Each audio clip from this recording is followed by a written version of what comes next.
4 videos I made that day. And so that was the change, that it became sequences of videos. Good morning. Good morning, rise and shine. Beautiful day, blue skies. There's going to be a huge change in the story sentence coach videos. It actually began already. There was this video I made on December 12th. Look that one up. Well, 4 videos I made that day. And so that was the change, that it became sequences of videos. Videos in 4 parts. Now it's going to switch to 20 parts. Good morning. It's sort of the magic number. It may go beyond 20 parts too. Oh, yeah. It's going up into the future. So here's what happened. So last week I did a 4-part or 5-part video every day of the week last week, 5 days. So that's an achievement. And so then it got me thinking, and you know, I keep telling you, your perpetual homework is to download the transcript and look for opportunity, evaluation, and attachment within that. And you know, one of the big clues is that when I use the words opportunity, evaluation, and assessment, sometimes they mean one of the others, but apparently when I'm talking about opportunity, it is opportunity. Aye. So then I printed out those transcripts. I didn't print them out, I copied them. I put them into Word, and I saw something. I saw large word counts, and I was thinking, wow, you know, just one of my videos was over 2,000 words long, and to think, and it's typed out right in front of me. So over the course of an hour, I speak 8,000 words. And if you're a new writer, you're like, well, wow, that's amazing, that's impossible.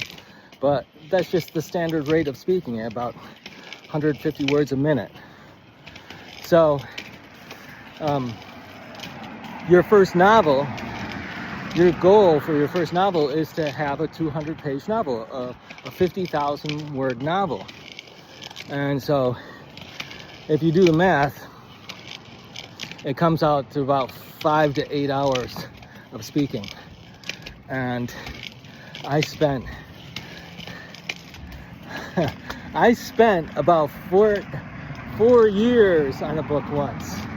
And just to think about that, think how many words I spoke during that time. Just magnitudes more than I typed. Wow, that's amazing. So for today, I'm going to be talking about writing books. So you're writing a book, right? You're a writer. You got an idea for a book. My hoodie is like pulling down my hat. I gotta warm up. It's in the 50s. You can do the math for the Celsius. 50s Fahrenheit. So I should be okay with a hoodie, and I should be able to take off my hoodie soon once I warm up. It was feeling cold this morning though. Might have started off in the 30s. All right. So we're about 4 minutes in. I've told you about the new direction. Oh, here's another new thing. So this book idea is that you guys can write a book with me, because I'm the story sentence coach. I talk about writing. I spread awareness that there's a story pattern. So I was thinking, hey, I could make a book and I'll title it. This is the working title, Story Patterns. and you. Story patterns in you. This is like a working title. I'm not. Story patterns in you. January 2026. So you put that date, and it's just like a journal. When you start your journal, you write down the date. When you put entries in your journal, you write down the date. It's a reference point. It gives you this. It tells you what's happening at that time. I was going through my journal, and I was looking for, I marked off all these great ideas I had. Ideas that I was like, wow, that's a great idea. I don't even have to write the rest of the day, right? It's such a great idea. So then, but you end up writing more. And so I started looking through all these past aha moments, these great ideas, these great breakthroughs, right? And they just didn't compare to the more recent ones. And it was like, wow. Yeah, I see why people, what happens is the journal builds your story. And then when you look back at it, it's like, oh, wow, that's where I was back then. Oh man, pitiful me.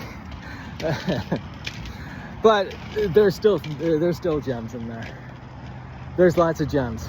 It's just I thought those were the big ones, and they were big. And they did develop, but they're not as high of value as I thought they were, which is interesting. And I guess it's on the topic of, why do we write? We write to improve.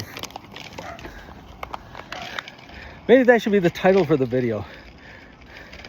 Like it's always amazing. I'm like 7 minutes into the video. No clue what I'm gonna title it. I've got a working title. Always go with the working title. You use your working title. It's like, why do you write? How do you write? Where did you start? All right. So this is gonna feel like an upgrade to the story patterns. All right. This is like an upgrade, right? Because improving. So we're gonna write a book together in 5 hours.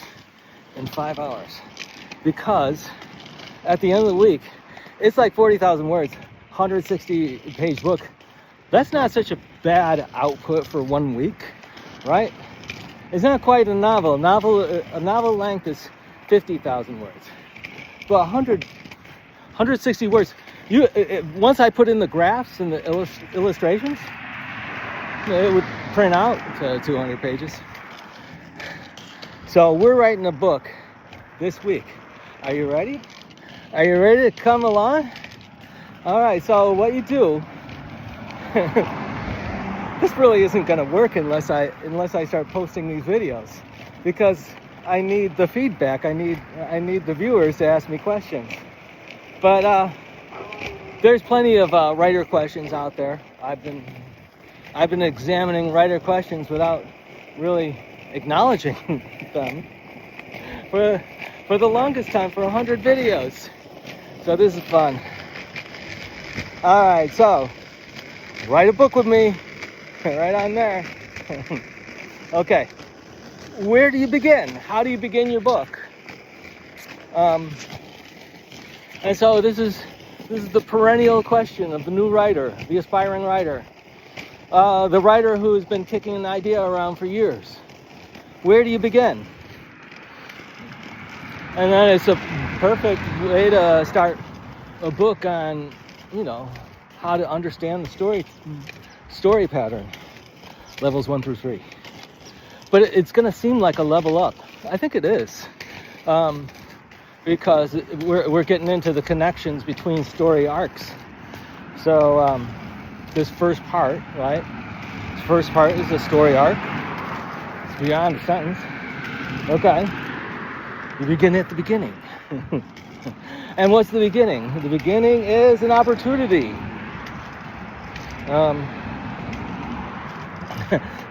And I wrote down here that it appears I've written a book last week. I didn't even know it. But you do the math, and 8,000 words an hour.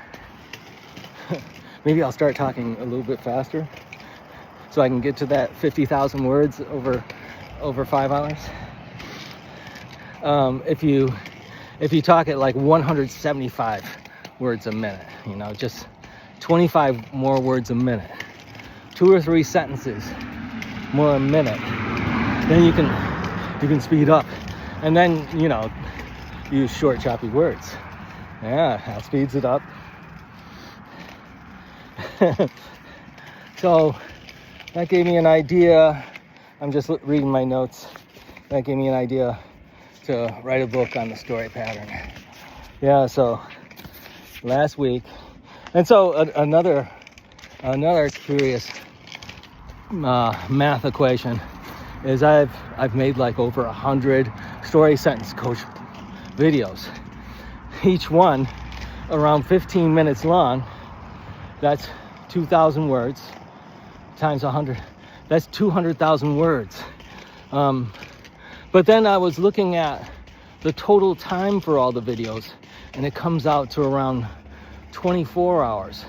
So it just depends on what the average of 150 words a minute is gonna be, a much lower output than 160 words a minute, right? Because that's a lot of minutes.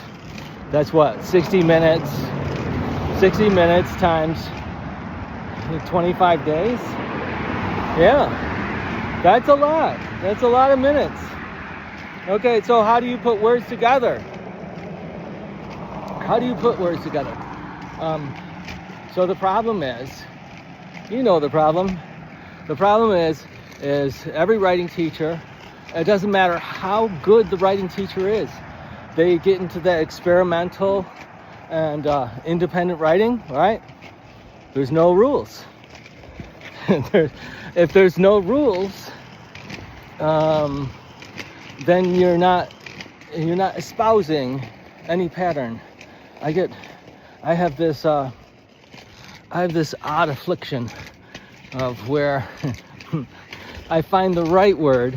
I have a huge vocabulary, but you wouldn't notice it because I speak very plainly. Espousing. It's an apt word. It's very appropriate.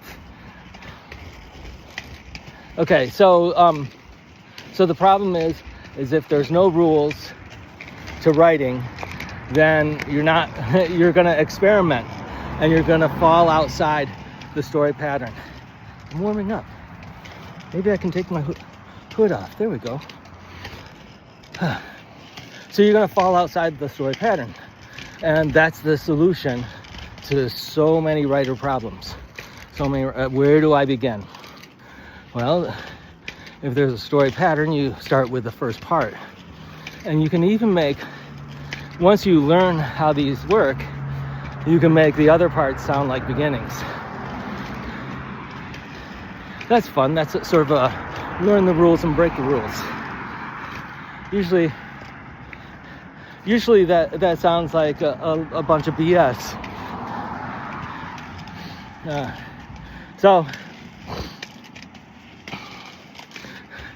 So here's something. Where do I begin? So I began the story sentence coach training by first becoming an inventor. So I was a teacher, and I taught kids art. And on the weekends, I taught kids in a very affluent area how to make cartoons and make clay animation. And so this was an awesome job doing that, teaching kids art and going on. I went on to teach adults writing and illustration. The first class I offered adults was writing and illustration. Isn't that awesome? Combining the two. So I had this cartoon activity. So when they used to make Mickey Mouse from the 1930s on up through the 1990s, they would draw on paper. there would be the penciler. The penciler would draw, and then the penciler would pass on the drawings to the inker, and the inker would ink the drawings on top of clear celluloid, they called it. And it's just film. It's basically film, plastic film, plastic-like film.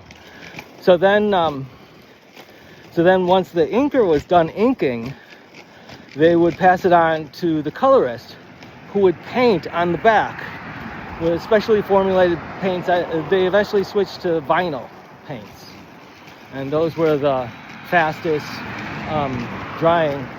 And I think you can use vinyl paints with the PVC transparencies that used to be used with overhead projectors. And what else do they do? Like paper protectors, right? PVC. Okay, so I was teaching kids, and these kids would come in, and this would be like their first art lesson. Maybe 6 to 8 years old. 10 years old, they were actually really good at painting by 10 years old. So I thought, wow, what if for these little kids, what if I just changed because I remember playing with clay as a kid. And so this is a book, huh? This is a book. So then, yeah, and I made like 3 index cards. I'm thinking, I'm gonna do this in a day? No way.